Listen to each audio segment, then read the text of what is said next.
Thought I had the play of the year drawn up. Trey just couldn't get that floater to go down, and so you guys are here late tonight. Good win for our guys. A lot of late game situations, teaching moments. Being able to play that crew down the stretch was fun. That's a tough team over there.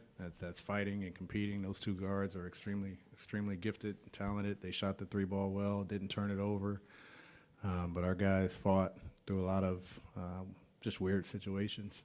You know, uncharacteristic missed free throw by Trey, him not getting those two floaters to go down, the signature shot.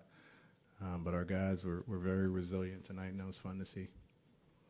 Coach, you talk about closing out games all season. What particularly well did this team do second overtime to close these guys out? Well, I think for the most part, rebound. You know, Kevin comes up with the huge rebound down the stretch. You know, they missed a couple close shots, but we out-rebound these guys by 18. And that's a big important part of the game when you're trying to close out, just to not give them any easy opportunities, not foul, and be able to manage the game on the other end. You know, I think is extremely important. We turned the ball over a lot tonight, and we missed a lot of free throws, which is, you know, something you really have to do to close out games. But rebounding was very much in our advantage. DeAndre Hunter, you know, I think Melvin Hunt challenged him to get 15, and, you know, jokingly, and he ends up with 11. But we needed every single one of them. Coach, what did you think of the poise of the rookies, especially with them going to the line at the end of the game? You know, I thought, you know, the reaction by Cam to slash and get that pass from Trey at the end of the shot clock just showed, you know, you're seeing these guys figure each other out a little bit. You know, they're switching everything in the pick and rolls, and we're trying to figure out how to get John going. And it's hard when they switch and they can just match up. But, you know, just to make those type of reactions, they overplay Kevin. He just, instead of pulling the basketball out, he makes an aggressive play. He drives it, kicks it out to D. Hunter, and D. Hunter's, you know, has the guts to step up and take that three, and he gets fouled. You know, you just put him in a bad situation. But all of our guys made plays down the stretch, which was important. You shot it great for the entire game. Was there something that just creating good shots, or was just shots going in tonight? Well, the message tonight was let the basketball create energy. You know, our energy, for some reason, has been up and down. And, you know, sometimes we focus on shooting, and sometimes we focus on trying to make plays. And we wanted the ball movement and the basketball to just find the right guy and create some energy. And I thought we did in the very first possession. I think everyone touched it. We get late into the shot clock. I think Kevin hits a three. But that's how you want to start games. Everyone just gets a feel. Everyone gets some movement. We try and move their defense, try to see how they're defending some action, and it creates energy for us. And from there, we really, you know, Dwayne got off to a nice start. He gets 5 early points. John was terrific all night. Just creating energy with movement and with the basketball moving and touching hands is always a good thing. And then having a defensive mindset. We struggled to contain their threes early in the game and pretty much all night. And they hit some tough ones. You know, one of the Martin twins comes in. It's probably a career high for him, but they hit every open shot that seemed like that was out there tonight.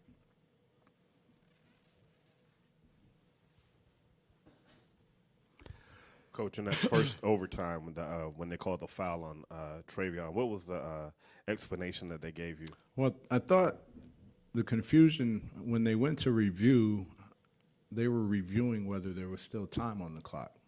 And so, you know, the foul we thought occurred when Travion was on the floor, and he just, you know, guy's on the floor and he trips over him, you call the foul, and whether or not there's time. I thought they went and checked and then changed why he called the foul. He said he called the foul on need contact at the beginning of the drive. The whistle wasn't blown until the end of the drive.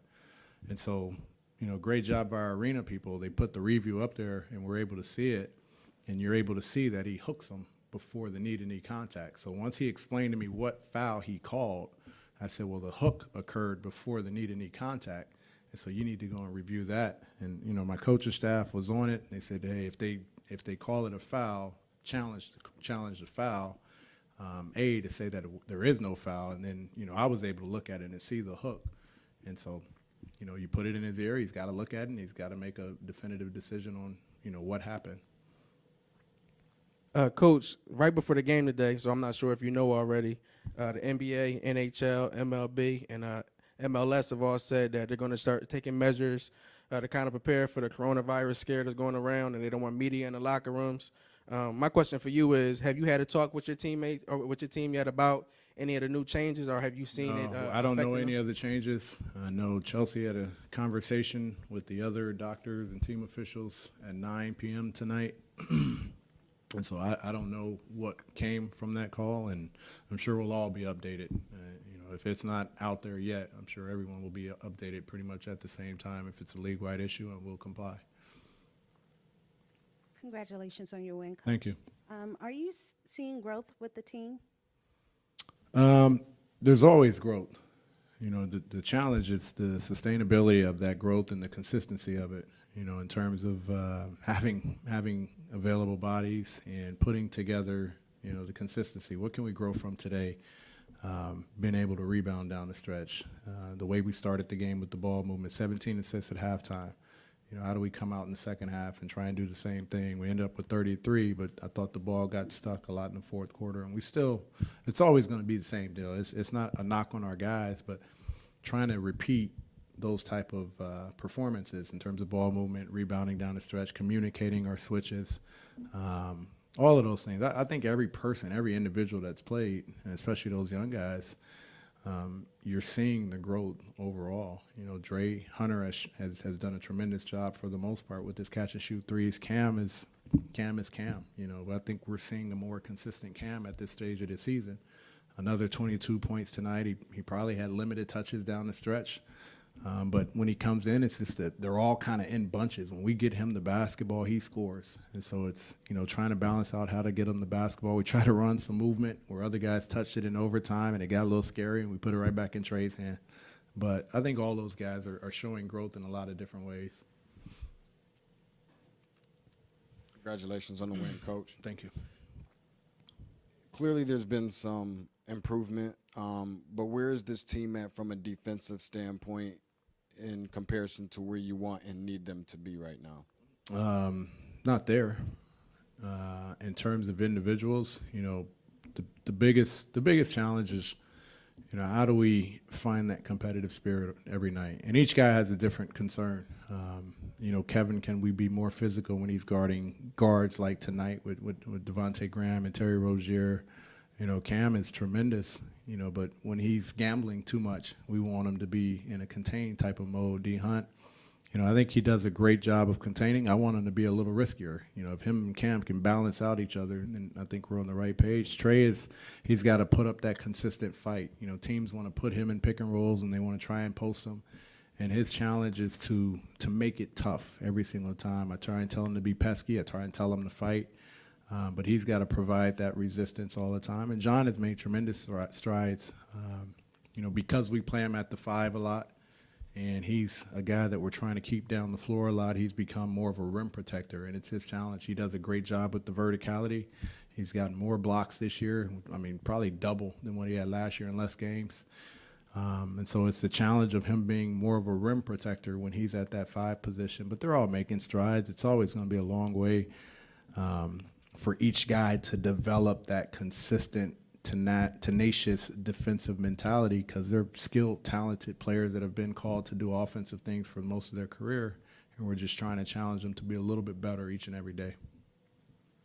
Coach, you talked about John. He had 28 points and only missed 1 shot. Would you say you're particularly running plays for him, or is he just in the right place at the right time? He's a team player that creates havoc for the defense.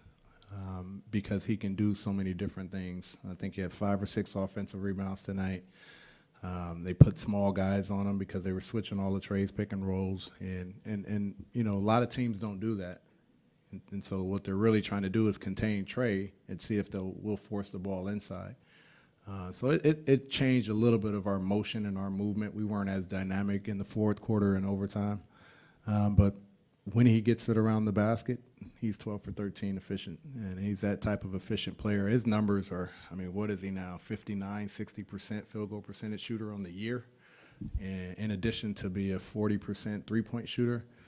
And so we try and put him in all of the action. Our plays are a lot of pick and rolls, and we try and put him in a lot of the action, and he's going to be the beneficiary of things at the rim. When the teams play down the floor, he's going to get more threes in that game. But I love his approach to the game. I think he's been a great teammate. Thank you, guys.